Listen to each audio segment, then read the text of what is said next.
Hi guys! So today I'm going to do a video that has been highly requested. Really requested. Okay, so first thing first is what is being vegan? When you're a vegan, you don't eat any animal products and you don't use any animal products, and you try as much as possible to use vegan products and products which have not been tested on animals. So that means no meat, no fish, no dairy, no egg, no honey. That means wearing no wool, no leather. That also means trying, if possible, because that's not always easy, to use cosmetics that are not tested on animals that are vegan. It also applies to cleaning products, and I guess another billion things that I cannot really think of right now. Some people become vegan in one day, like I did. I became vegan immediately and I became vegetarian immediately as well. Some people transition, some people give up on a few products and then, gradually give up on all products. I personally think it's easier to give up on everything at once. So the first tip I would give is don't go to the part of the stores that you cannot buy products from. First of all, because it's disgusting. Honestly, I never go to the meat section or to the cheese section. Oh my god, that's difficult. Or to the cheese section, because it just smells disgusting, first of all, I feel. And seeing all these products which are bits of corpses or that are the result of such cruelty just makes me sick. Don't try to tempt yourself. When you go do your groceries, I think the best tip is just to make a list beforehand of what you need to buy.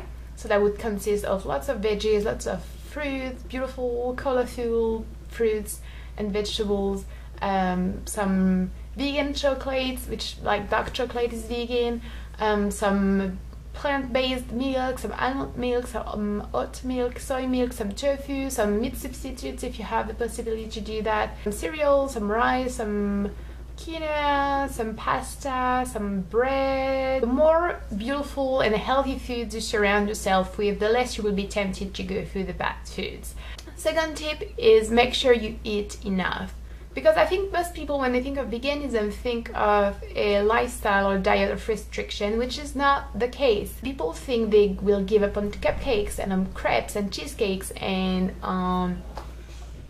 pizzas and stuff like that, but it's not true. You can have all of that veganized, if I can say that like that. Your diet is going to be different, that's for sure. So there will be some foods that you won't be eating anymore and you will feel like they're missing. You just have to eat more of the other stuff.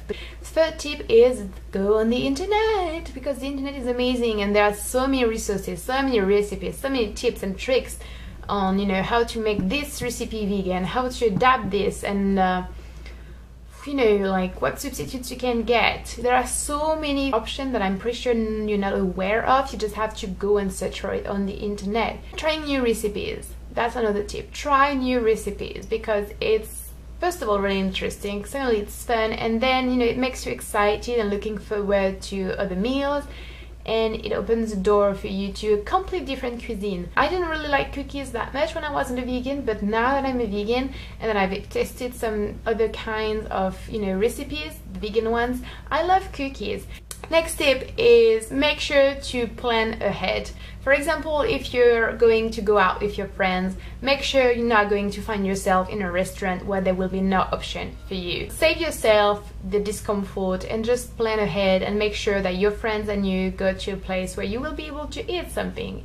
And most of the time you will be surprised. It's easier than you would think. It's not easy, I'm not gonna lie, but it's easier than you think. Want your friends and your family and whatever, tell people that you're going to eat with, or that invite you, that you're a vegan, so that they will be able to cook something for you.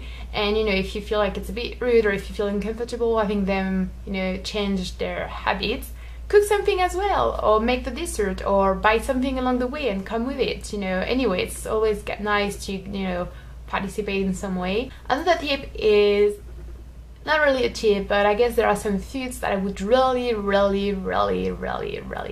strongly advise you to always have in your house. First one is potatoes. Like, who doesn't like potatoes? They are so versatile, they're pretty good, and they're not as bad as you think. Carbs are really good. So potatoes, pasta, obviously. Make sure they don't have eggs in them, so no fresh pasta. You can also buy canned pasta, but it's a bit more expensive. So pasta and tomato sauce.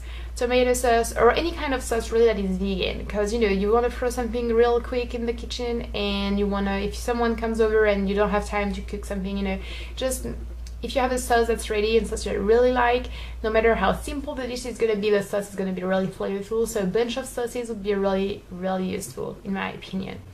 Then I would say that having frozen vegetables is really nice as well, because I have green beans, I have peas, I have cauliflower, because it's really convenient. Then I would say bananas, because bananas are really an amazing fruit. But if you don't like bananas, you can have any other fruits, but make sure you have lots of fruits, because you're gonna crave some sweet things sometimes, and fruit, if you eat enough of them, will make you satisfied. Then I would say oatmeal. Oatmeals are a great vegan breakfast or even snacky thing.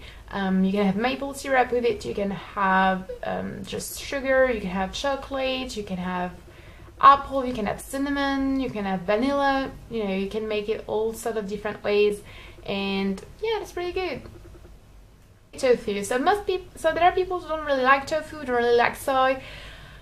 Honestly, I love tofu, so I'm gonna throw it out there. I love tofu, it's amazing. So I would always have 1 or 2 blocks of tofu, firm tofu preferably, because you know it's a great like if you don't want to have only vegetables and carbs, if you want to have something else, that would be where meat should be back then when you were eating dead animals.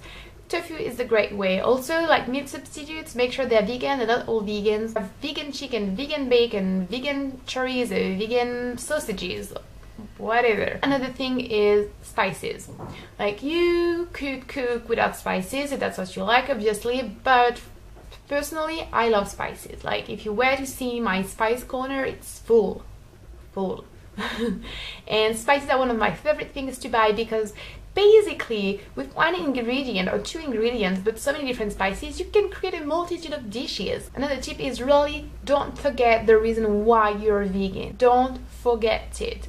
Even if sometimes you really want to eat a cheeseburger, or even if sometimes you really want to eat some ice cream, anyway they're vegan ice cream, but you know, don't forget that the reason why you decided to become vegan is because you love your planet, you love the living beings, because you know how cruelly they're treated, how awful the industry is, and you don't want to participate in that. That should always be at the back of your head, and that should be something you don't forget. And then my last tip would be, don't let people get you down. There will be people mocking you for being vegan, there will be people not understanding your choice, not respecting your choice, attacking you even for that. For people that make fun of you for, you know, standing up for what you believe in and protesting against such cruelty, they're not worth anything, they're just hassles. So, I hope this was interesting and helpful. If you have any questions, feel free to ask me. I'm always here to respond to anything veganism related.